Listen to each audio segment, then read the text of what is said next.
अस्सलाम वालेकुम दोस्तों, नया इनकलाब टीवी न्यूज़ में आपका बहुत बहुत इस्तकबाल है। और हम आज बात करेंगे शमीम खान साहब के उस इंटरव्यू की जो उन्होंने पिछले दिनों दिया। उन्होंने उस इंटरव्यू में टोरेंट को लेकर बात की, हॉस्पिटल को लेकर बात की। उन्होंने बहुत से सवालों के जवाब देने की कोशिश की। शमीम खान साहब एनसीपी के सदर हैं।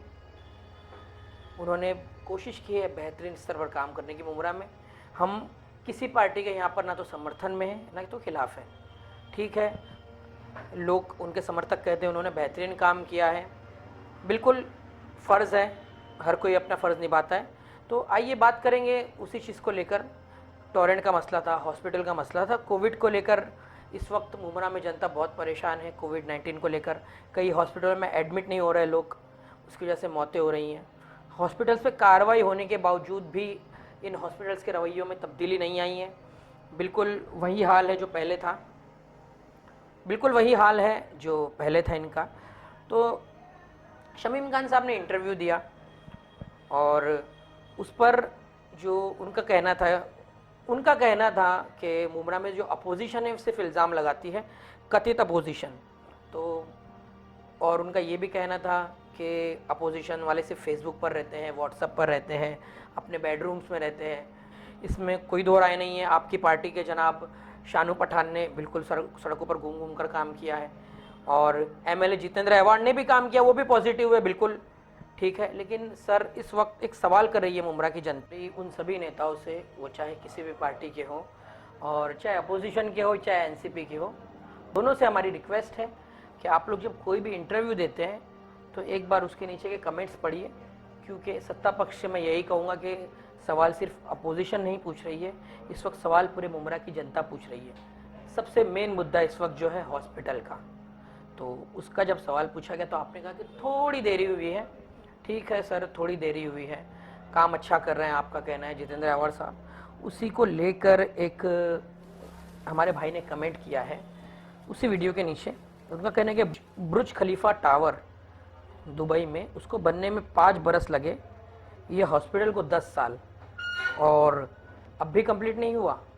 और जैसे कि लोग कहते हैं कि 13 साल हो गए हैं। एक और जो टोरेंट का सवाल हुआ, टोरेंट के ऊपर एक भाई ने मांग की है कि टोरेंट को मुमरा में लाना है या नहीं लाना है, ये पब्लिक डिसाइड करेगी और किसी भी नेता को इसका हक नहीं है कि अगर नेता को डिसाइड करना है तो फिर भी जो बिल हमारा आएगा वह नेता ही भरे। सबसे खास मुद्दा टोरेंट को लेकर जो कमेंट्स आए उसमें कॉमन कमेंट्स ये है कि शमीम खान साहब का दावा था कि जब टोरेंट मुमरा में आएगा तो उसे मेरी लाश पर से गुजरना होगा। ठीक है, आपने दावा किया था और आपने उसके खिलाफ आंदोलन भी किए, उसके बाद भी सर टोरेंट मुमरा में आ गया। उसके बाद आपका कहना है कि बीजेपी ने थोपा है, लेकिन सर इस वक्त महाराष्ट्र में जो सरकार है वो महाविकास आघाड़ी की है और उसमें एनसीपी का एक बड़ा हिस्सा है और माननीय शरद पवार साहब एक डायनामिक लीडर हैं जो महाराष्ट्र की सियासत के माहिर खिलाड़ी माने जाते हैं। तो ये सवाल पैदा होता है कि मुमरा जैसा शहर जिसने हमेशा एनसीपी को साथ दिया है, एनसीपी का, उसकी इस मांग को क्यों नहीं सुना जा रहा है जब लोग परेशान हैं। आप देख रहे हैं टोरेंट पावर आने के बाद किस तरह से घंटों बिजली गायब रहती है, रात रात भर बिजली गायब रहती है। पहले तो लॉकडाउन, उसके अलावा सबसे बड़ा मुद्दा डायबिटीज़ के जो पेशेंट है उन्हें जो इंसुलिन दी जाती है, उस इंसुलिन इंजेक्शन को ठंडा रखना ज़रूरी होता है फ्रिज में। मेडिकल वालों की अक्सर ये शिकायत है कि उनके इन्वर्टर्स ख़त्म हो जा रहे हैं लाइट की वजह से, घंटों बिजली नहीं होने की वजह से उनके इन्वर्टर्स, उनका बैकअप खत्म हो जा रहा है, जिसकी वजह से ये दवाइयाँ बेकार होने का खतरा है। तो सर डायबिटीज़ के पेशेंट्स जो इंसुलिन के बगैर रह नहीं सकते, उनको क्या प्रॉब्लम हो रहा है टोरेंट से, ये आपको सोचना होगा। उसके अलावा एक भाई ने कमेंट किया है कि कितना झूठ बोलेंगे आप, इस तरह की भी बातें आ रही है। और उन्होंने कहा कि जब 100 बेड के हॉस्पिटल का दावा आप कर रहे हैं तो कम से कम आप 50 बेड का ही रेडी कर दीजिए। एक और भाई ने कमेंट किया है कि हॉस्पिटल जब मौजूद है इतना बड़ा, जहाँ पर इतनी सारी जगह मौजूद है, तो फिर उस जगह को छोड़कर बाहर खुले मैदान में पत्थरों को पाट कर 15 दिन लगाकर अलग से और ये करने की क्या ज़रूरत बनाने की, ये भी सवाल लोगों ने पूछा है। तो ये अपोजिशन के सवाल नहीं है, ये सवाल है जनता के। मुमरा जो कि एक मुस्लिम अक्सरियती इलाका है, तो यहाँ पर लोगों की शिकायत रही है कि अक्सर इसके साथ तासुब बढ़ता जाता है।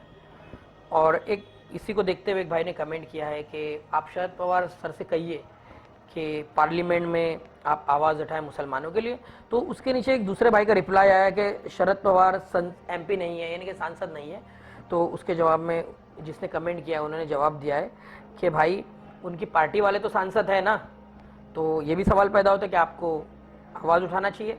ये सारे कमेंट्स जो आपको सुना रहे हैं उसका मतलब ये है कि लोगों की शिकायत रहती है कि हम कमेंट करते हैं नीचे, उसका कोई रिप्लाई नहीं आता।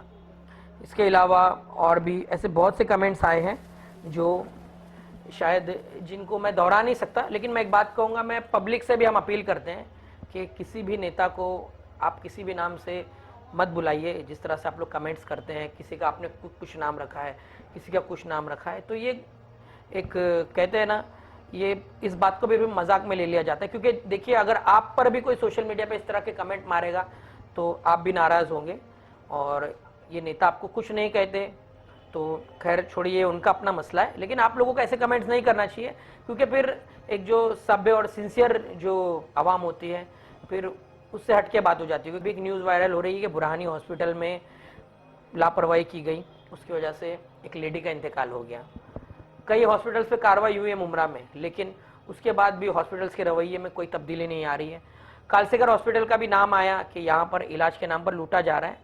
कार्रवाई की मांग की गई, लेकिन अब तक कालसेकर पे कार्रवाई नहीं हुई है। तो हमारा यही कहना है कि अगर कोई हॉस्पिटल गलत काम कर रहा है तो आपको उस पर कार्रवाई करनी चाहिए।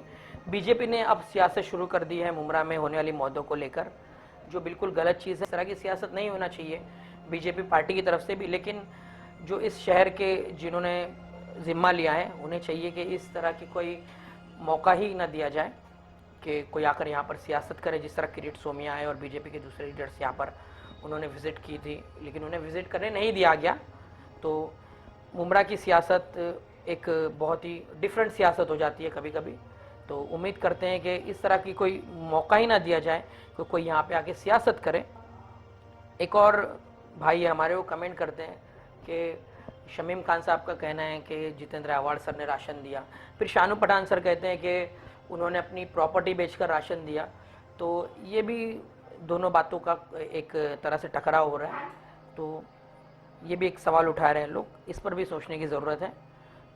हम यही कहेंगे कि देखिए, MIM, NCP या हर तरह की सियासत को आप हटा दीजिए, क्योंकि सियासत से बहुत ऊपर होती है इंसानियत।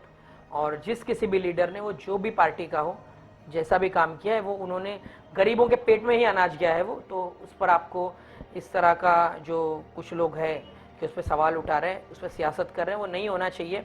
और इसके साथ ही ऐसे बहुत से लोग हैं, हम उन्हें सैल्यूट करते हैं कि जो इस बुरे वक्त में उन्होंने काफ़ी खामोशी से मदद की, बगैर किसी दिखावे के मदद की, बगैर किसी एडवर्टाइजिंग के मदद की। तो ऐसे लोगों को हम पूरी तरह सैल्यूट करते हैं। उसके साथ ही एक बार फिर कहेंगे कि ये सारी चीज़ें आपके सामने रखने का मतलब ही यही है कि जिस तरह से सोशल मीडिया पर एक जंग शुरू हो जाती है और सोशल मीडिया पर ही ख़त्म हो जाती है, और दावे भी होते हैं वो पूरे नहीं होते, तो उसको लेकर आपस में ही हम लड़ते हैं, जो कि हमारे ही लिए नुकसानदायक है। तो इन सब बातों को सोचकर हमने आपके सामने ये वीडियो रखी थी। उसके साथ ही आखिर में फिर एक बात कहेंगे हम कोरोना वायरस के ताल्लुक से। It's not a deadly disease. आपको इससे इस कदर डरने की ज़रूरत नहीं है। सिम्टम्स आपको लगते हैं तो आप फैमिली डॉक्टर्स के पास जाइए, बिल्कुल नज़रअंदाज मत कीजिए उसे। लॉकडाउन के जो आपको गाइडलाइंस दी गई है उसका पालन कीजिए। डर और खौफ ये जहर से बदतर चीज़ है, ये हम आपको हमेशा से बोलते हैं और अब भी कहेंगे। कई वीडियोस हैं ऐसे वायरल हो रहे हैं डॉक्टर्स के, जो इसमें वो आपको समझा रहे हैं कि इस बीमारी से डरने की ज़रूरत नहीं है, आपको इतना बुरी तरह से घबराने की ज़रूरत नहीं है आपको, लेकिन मेडिकल ट्रीटमेंट से अटैच रहिए। पोस्ट भी वायरल हो रही है हमारे माननीय उद्धव साहब ठाकरे की, जिसमें वो कह रहे हैं कि बहुत से पेशेंट्स तो ठीक हो गए, यानी कि 17,000 पेशेंट ठीक हो गए थे 32,000 में से। उसके बाद में 16,000 सस्पेक्ट हैं, और उनमें से इनका कहना है कि कुछ नतीजा ये निकलता है कि 9,000 केसेस इस वक्त रनिंग है। तो फिर क्यों इतना मुद्दा बनाया जा रहा है? तो कहीं ना कहीं कोरोना के नाम पर भी अब सियासत शुरू हो गई है, जो कि नहीं होनी चाहिए थी। और उम्मीद करते हैं कि आने वाले दौर में ये जो मिशन बिगिन अगेन उन्होंने शुरू किया है, आहिस्ता आहिस्ता ज़िंदगी मामूल पर आएगी। डॉक्टरों से हमारी अपील है, मुमरा में अब भी ऐसे बहुत से डॉक्टर्स हैं जो बंद करके बैठे हैं। ताज्जुब होता है, ऐसे कई डॉक्टर्स जिन पर आवाम का भरोसा था, भीड़ लगी रहती थी। रातों रात रात रात के 2-2 बजे तक मैंने देखा है कि उन डॉक्टरों के दवाखानों के बाहर भीड़ जमी रहती थी, लेकिन आज वो गायब है। तो अपील करते हैं उनसे कि लौट आइए, आवाम को आपकी ज़रूरत है। मसीहा समझा जाता है आपको, मुसलमान धर्म में, इस्लाम धर्म में आपकी काफ़ी इज्जत की जाती है, और अगर गैर धर्मों में देखा जाए तो आपको भगवान का दर्जा दिया जाता है। तो उन डॉक्टर्स से हमारी अपील है कि आप लौट आइए, आपकी बहुत ज़रूरत है आवाम को, क्योंकि अगर आप लौट आएंगे तो जो लूट मार चल रही है मुमरा की इस मिडिल क्लास गरीब मासूम जनता के साथ में, वो शायद कम हो जाएगी। कुछ डॉक्टर्स मुमरा में मौजूद हैं यहाँ पर, उनको सैल्यूट करेंगे हम, जो इस लॉकडाउन में कुछ चंद एक डॉक्टर हैं जो अपना फ़र्ज़ निभा रहे हैं। तो हम चाहेंगे कि आप पूरी ताकत के साथ में इसी तरह से इस पैंडमिक से लड़ते रहिए। और आपको एक और बात और बताते हैं कि जो डॉक्टर्स यहाँ पे मौजूद हैं उनके वहाँ इस कदर भीड़ लगी हुई है कि उन्हें हैंडल करना मुश्किल हो रहा है। हम चाहेंगे कि आप डॉक्टर्स की भी इज्जत करें, डॉक्टर्स का भी सम्मान करें, क्योंकि वो भी अपनी जान पर खेलकर आपकी मदद कर रहे हैं। कैमरामैन मोहम्मद अहमद खान के साथ आदिल खान, नया इनकलाब टीवी न्यूज़।